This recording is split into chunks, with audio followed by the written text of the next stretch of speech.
क्या कह रहे हैं? पूरा पर्वत कैसे जलमग्न हो गया? एक समय शुक्राचार्य के शिष्य जालंधर नामक असुर ने देवताओं पर आक्रमण कर दिया था।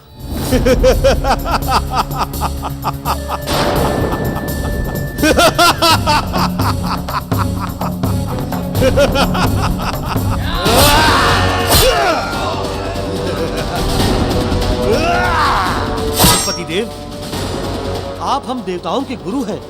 आपकी दृष्टि के सामने यह असुर जालंधर देवताओं का संहार कर रहा है।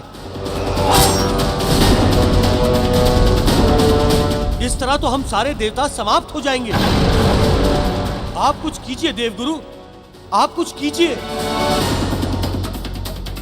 हे इंद्रदेव, मैं किसी भी देवता को मरने नहीं दूंगा।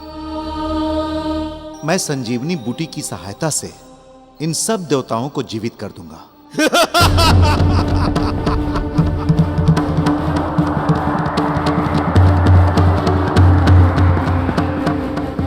जालंधर, तेरा अंत अब मेरे ही हाथों होगा। इंद्रदेव, हम तुम्हें ही ढूंढ रहे थे।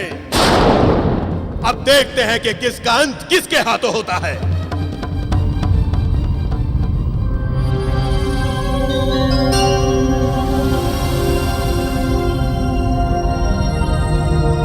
हे संजीवनी बूटी के वृक्षों, दुष्ट असुर जालंधर देवताओं का संहार कर रहा है। उन्हें पुनः जीवित करने के लिए मुझे आपकी आवश्यकता है। अतएव आप अनुमति प्रदान करें।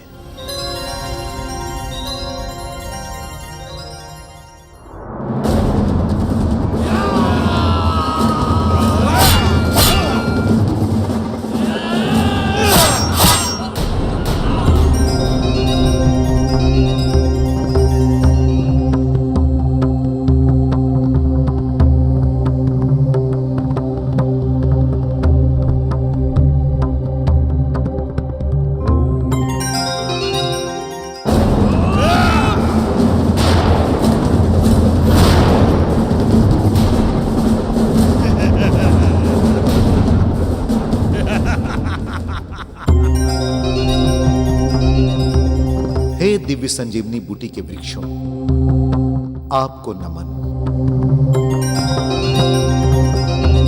जो आपने देवताओं की सहायता के लिए ये बूटी प्रदान की है, आपको कोटि कोटि नमन।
देख क्या रहे हो? जाओ और इस दुष्ट असुर जालंधर का अंत कर दो।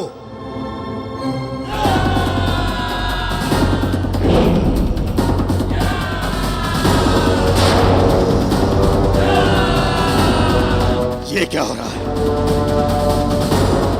इन देवताओं को तो मैंने मार डाला था।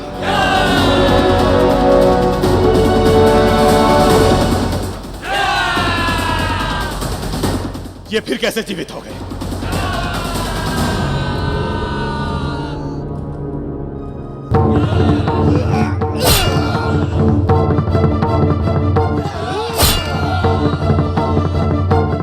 ये हो क्या रहा है? हम जिन्हें मार चुके हैं वो बार बार फिर जीवित हो रहे हैं और दैत्य गुरु की शक्ति भी समाप्त हो रही है।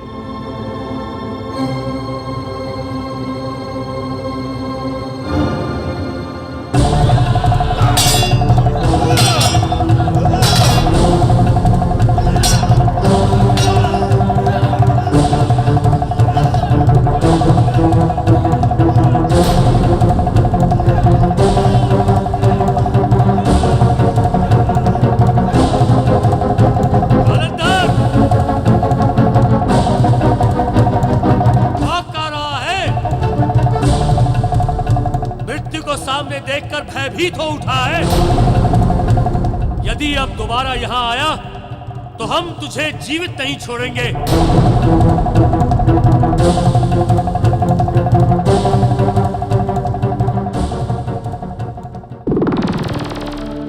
इस प्रकार देवताओं से परास्त होकर जालंधर वहां से भाग निकला। द्रोण पर्वत कैसे जल में समा गया?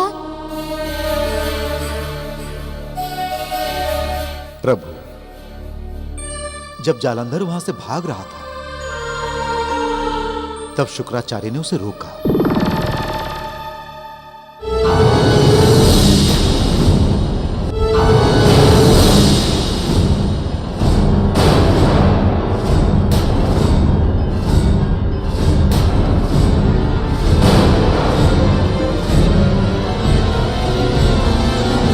रुक जाओ जालंधर, कायरों की तरह मत भागो।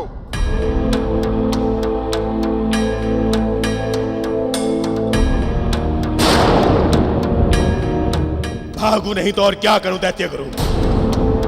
आपकी दी हुई सभी शक्तियां समाप्त हो चुकी हैं और ये देवता मर ही नहीं रहे। मैं जिन्हें मार रहा हूं वो बार बार फिर से जीवित हो रहे हैं। वो स्वयं जीवित नहीं हो रहे हैं जालंधर, बल्कि देव गुरु बृहस्पति उन्हें संजीवनी बूटी से जीवित कर रहा है। संजीवनी? ये मिलती कहां से है दैत्य गुरु? जालंधर, संजीवनी बूटी का प्रयोग करके मृत व्यक्ति को जीवित किया जा सकता है और ये बूटी द्रोण पर्वत पर मिलती है। वो देखो, वो रहा द्रोण पर्वत।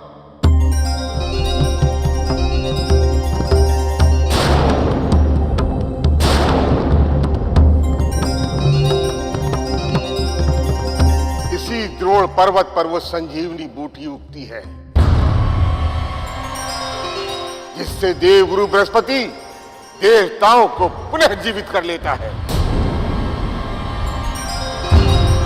जालंधर, अगर द्रोण पर्वत से इस संजीवनी बूटी को समाप्त कर दिया जाए तो बृहस्पति कुछ भी नहीं कर पाएगा और देवताओं के ऊपर तुम्हारी जीत सुनिश्चित हो जाएगी।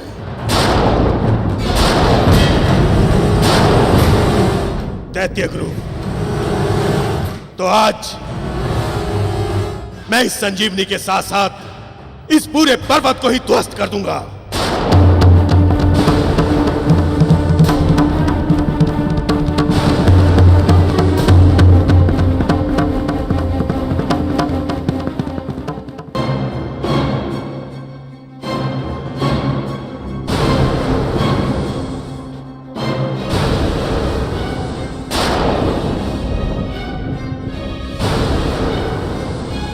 देवगुरु बृहस्पति, इसी संजीवनी से तुमने देवताओं को जीवित किया था, किंतु आज मैं इस संजीवनी के साथ साथ पूरे पर्वत को ही ध्वस्त कर दूंगा। फिर देखता हूं कि तू कैसे देवताओं को जीवित करता है।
इस प्रकार प्रभु, उस दुष्ट असुर जालंधर के कारण वो द्रोण पर्वत सदा के लिए जलमग्न हो गया। किंतु देवगुरु, द्रोण पर्वत तो अभी भी सागर में ही होगा और संजीवनी को वहां से प्राप्त किया जा सकता है। किंतु प्रभु, सागर तो बहुत विशाल है। उस अथाह सागर में ना जाने द्रोण पर्वत कहां होगा। देवगुरु, आप मुझे वो स्थान दिखाइए जहां पर द्रोण पर्वत जलमग्न हुआ था। ठीक है प्रभु, आइए।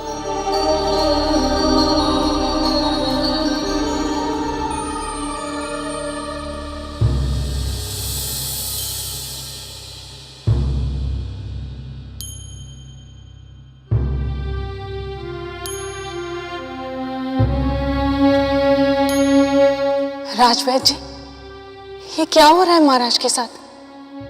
इनके शरीर की कांति समाप्त हो रही है। ऐसा क्यों हो रहा है? बताइए, बताइए राजवैद्य जी। धीरज धरो अंजना। पुत्र केसरी ने बहुत दिनों से अन्न जल ग्रहण नहीं किया है, इसीलिए ऐसा हुआ है। हाँ पुत्री। वैद्य जी, मेरा जी तो बहुत भयभीत हो रहा है। कुछ कीजिए वैद्य जी, कुछ कीजिए। मैंने तो हर प्रकार से प्रयास करके देख लिया है महारानी जी, किंतु महाराज की स्थिति में कोई सुधार नहीं हो पा रहा है।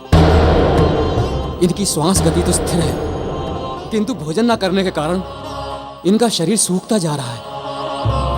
मुझे तो भय है कि इनकी चेतना लौटने से पहले कहीं शरीर इनका साथ न छोड़ दे। मुझे तो भय है कि इनकी चेतना लौटने से पहले कहीं शरीर इनका साथ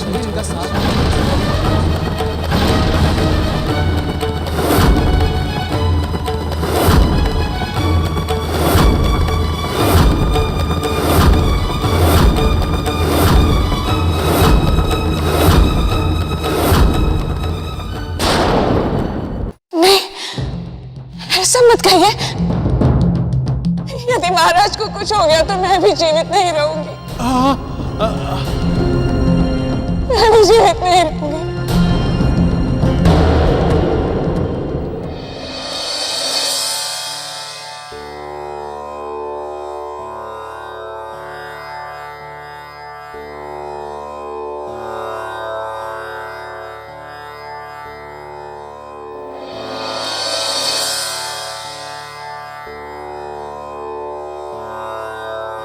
शांत हो जाए महारानी। मुझे महाराज की स्थिति का ज्ञान है, आप चिंता ना करें। मैं इस समस्या का समाधान ढूंढने का प्रयत्न कर रहा हूं।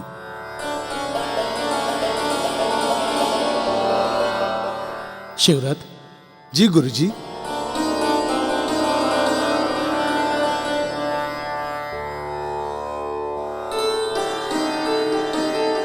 महारानी, इस जड़ी बूटी के लेप को महाराज के शरीर पर लगाने से उनके शरीर की कांति बनी रहेगी। ये बूटियां महाराज के रोम छिद्रों द्वारा उनके शरीर में प्रवेश कर जाएगी और भोजन की कमी को कम कर देगी।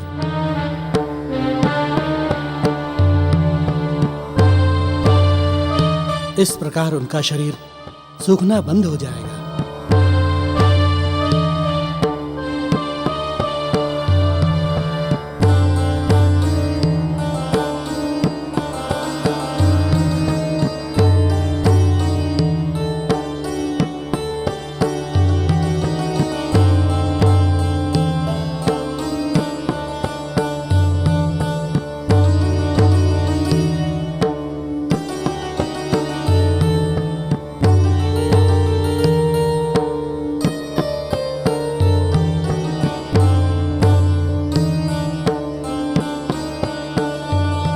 प्रभु, समय बीतता जा रहा है।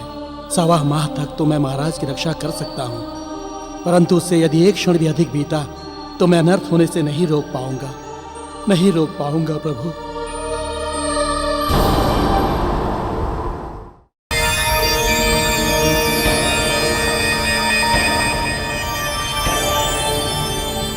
इन पर्वतों को देखकर लगता है कि ये सब समुद्री पौधे हैं। पृथ्वी पर उगने वाले पौधे जैसा कोई पौधा दिखाई नहीं दे रहा है।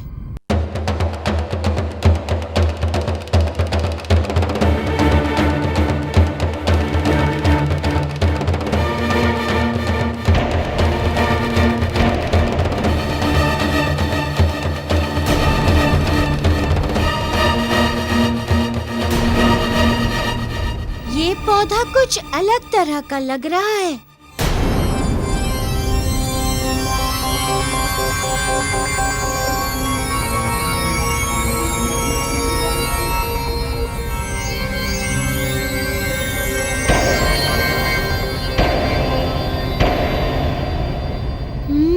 इन्हें छूने से आभास होता है कि ये समुद्र की वनस्पति का हिस्सा नहीं है, तभी इनका रंग काला पड़ गया है। इसका अर्थ यही हुआ कि ये द्रोण पर्वत है।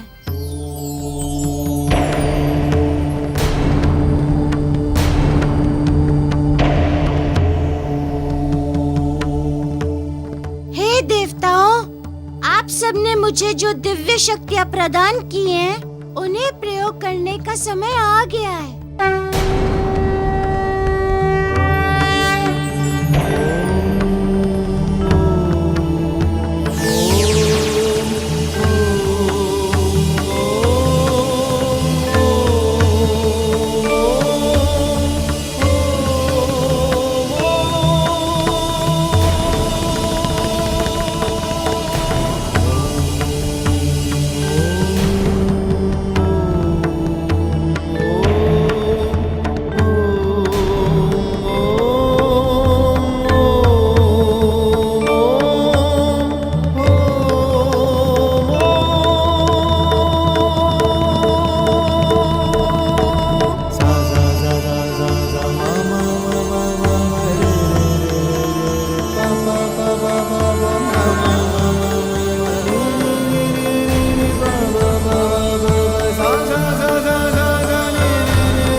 आपकी जय हो प्रभु।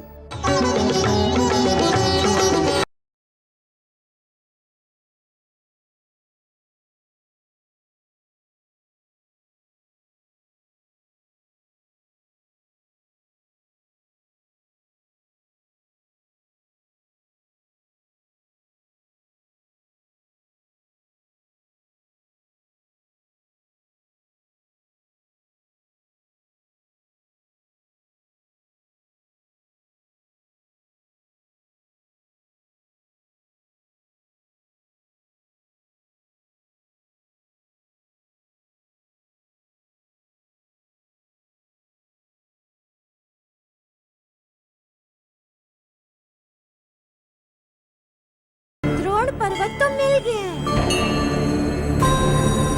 अब आप मुझे दिशा निर्देश दीजिए कि मैं इस पर्वत को कहाँ स्थापित करूं। प्रभु,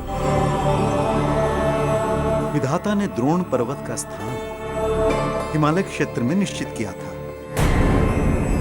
अतः आप इसे यहाँ से उत्तर दिशा में स्थित हिमालय क्षेत्र के उसी स्थान पर ले चलिए जहां से इसे उखाड़ा गया था।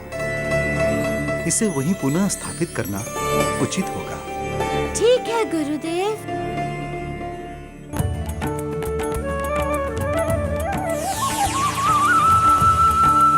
प्रभु, ये कार्य मात्र आप ही कर सकते थे। आपको शत शत नमन प्रभु, आपको शत शत नमन।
मारुति, मारुति, कहीं मेरा मारुति संकट में तो नहीं?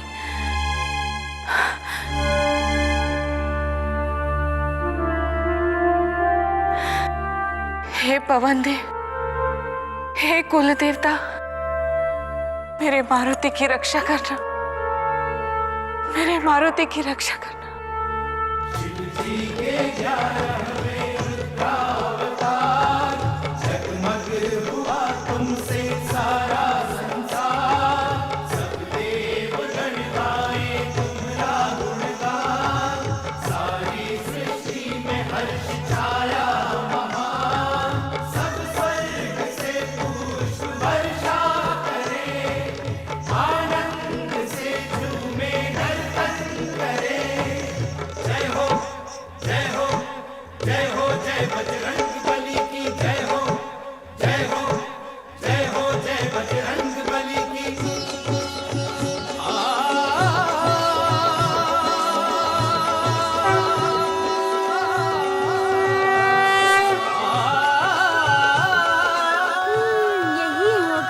पर्वत का स्थान।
प्रभु, ये द्रोण पर्वत अनेकों प्रकार की जड़ी बूटियों और बहुमूल्य खनिज संपदाओं का स्वामी है। इसके जलमग्न होने से जगत की बड़ी हानि हुई थी, किंतु इसकी पुनः स्थापना इस प्रकार होगी, इसकी तो किसी ने कल्पना तक ना की थी प्रभु, किसी ने कल्पना तक ना की थी। देव गुरु बृहस्पति जी, इसका श्रेय तो उन दिव्य शक्तियों को जाता है जो देवताओं ने मुझे प्रदान की थी। उन्हीं के बल पे मैं ये कार्य कर सका हूँ। अब मुझे शीघ्र ही वो संजीवनी बूटी दें, जिससे कि मेरे पिता का जीवन बचाया जा सके। अवश्य, अवश्य। आइए।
गुरु बृहस्पति जी, संजीवनी बूटी इनमें से कौन सी है?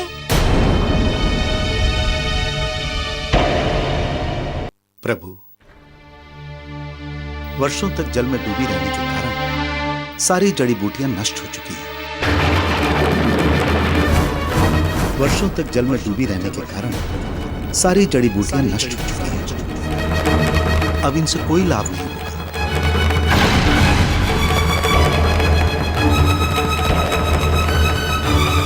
प्रभु, कदाचित आगे हमें कुछ बूटियां मिल जाएं। आइए। हाँ देवगुरु, चलिए।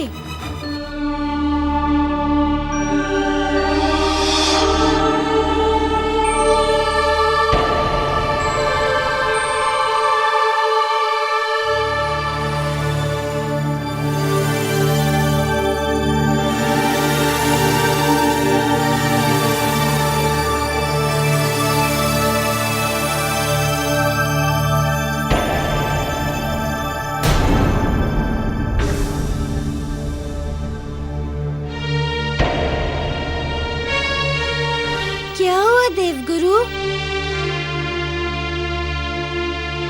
प्रभु, मैं निराश हो गया हूं। इस पर्वत की समस्त जड़ी बूटियां नष्ट हो चुकी हैं। संजीवनी बूटी भी नष्ट हो चुकी है। संजीवनी बूटी भी नष्ट हो चुकी है।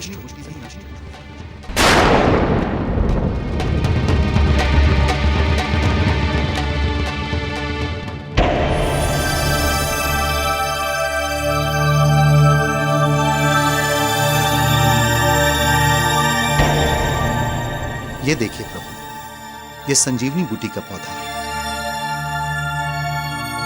अब इसमें कोई जीवन शेष नहीं है। ये तो विकट स्थिति उत्पन्न हो गई है देवगुरु। कहीं और ये बूटी मिल सकती है क्या? नहीं प्रभु,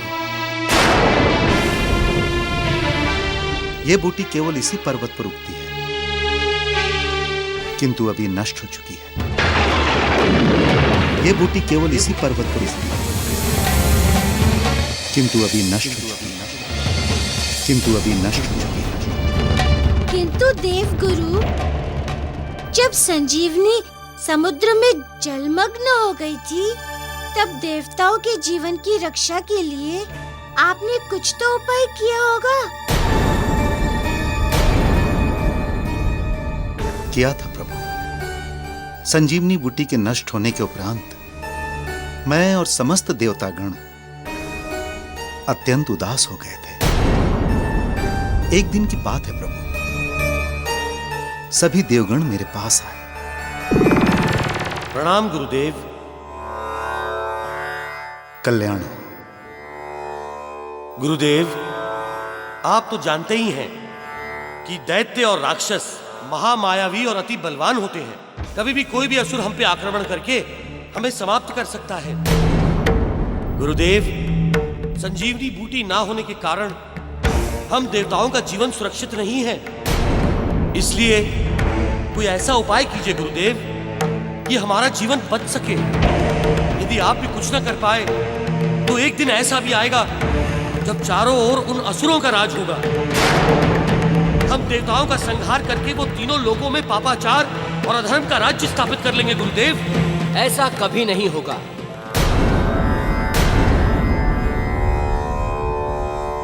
प्रणाम पिताजी। चिरंजीवी भव पुत्र।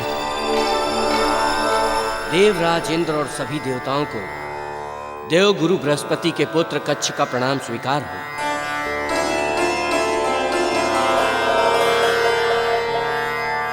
आप सभी मेरे पिताजी के पास बड़ी आशाएं लेकर आए हैं और उनका पुत्र होने के नाते मेरा उत्तरदायित्व बनता है कि मैं आप सभी की इन आशाओं को पूरा करूं।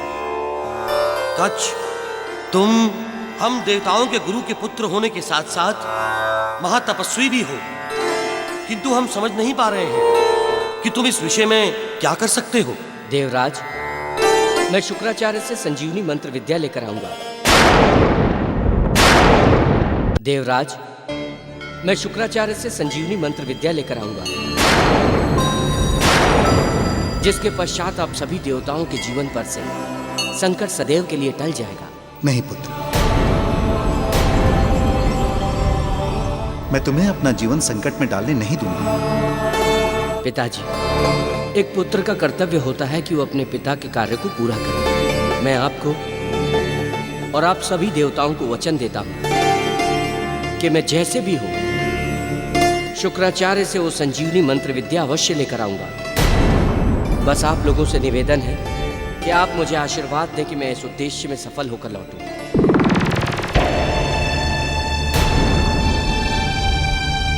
बस प्रभु, मेरा पुत्र अपना कर्तव्य निभाने के लिए संजीवनी विद्या लेने क्या गया, वो कभी लौटकर वापस नहीं आया, कभी वापस नहीं आया। हाँ, इतना संतोष अवश्य है कि वो जहां भी है जीवित है, उसकी मृत्यु नहीं हुई है। मेरे इस संतप्त हृदय को सांत्वना देने के लिए एक दिन यमराज स्वयं आए थे। उन्होंने कहा कि अभी उसकी आयु पूर्ण नहीं हुई है, अभी वो जीवित है, किंतु वो कहां है, किस हाल में है, ये किसी को ज्ञात नहीं है प्रभु, ये किसी को ज्ञात नहीं है। किंतु फिर देवों की सुरक्षा का क्या हुआ? हाँ प्रभु, उसके पश्चात देवों और असुरों ने मिलकर समुद्र मंथन किया और समुद्र मंथन होने से अमृत की प्राप्ति हुई। उसी अमृत को ग्रहण करके समस्त देवतागण अमर हो गए। देवगुरु, यदि किसी प्रकार से वो संजीवनी मंत्र विद्या प्राप्त हो जाए तो क्या मेरे पिता का जीवन बच सकता है? अवश्य प्रभु, अवश्य। संजीवनी मंत्र विद्या में वो शक्ति है जिससे मृत प्राणी भी जीवित हो सकता है। उससे आपके पिताश्री अवश्य स्वस्थ हो सकते हैं। तो ठीक है देवगुरु, मैं वो संजीवनी मंत्र विद्या दैत्य गुरु शुक्राचार्य से प्राप्त करके अपने पिता का जीवन बचाऊंगा। किंतु प्रभु, इसमें तो बहुत संकट है। आप उसकी चिंता मत कीजिए देवगुरु। आप तो बस मुझे ये बताइए कि शुक्राचार्य कहाँ मिलेंगे। शुक्राचार्य ने अपनी समस्त यौगिक शक्तियां जालंधर को दे दी थी। जालंधर की मृत्यु होने के उपरांत अपनी उन यौगिक शक्तियों को पुनः अर्जित करने के लिए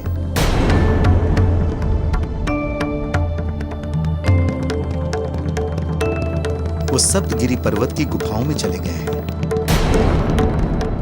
और अभी वे वहीं साधना करते हैं। ये पर्वत श्रृंखला है कहाँ? दक्षिण दिशा की ओर विंध्याचल प्रदेश में। ठीक है देवगुरु, अब मुझे आज्ञा दीजिए।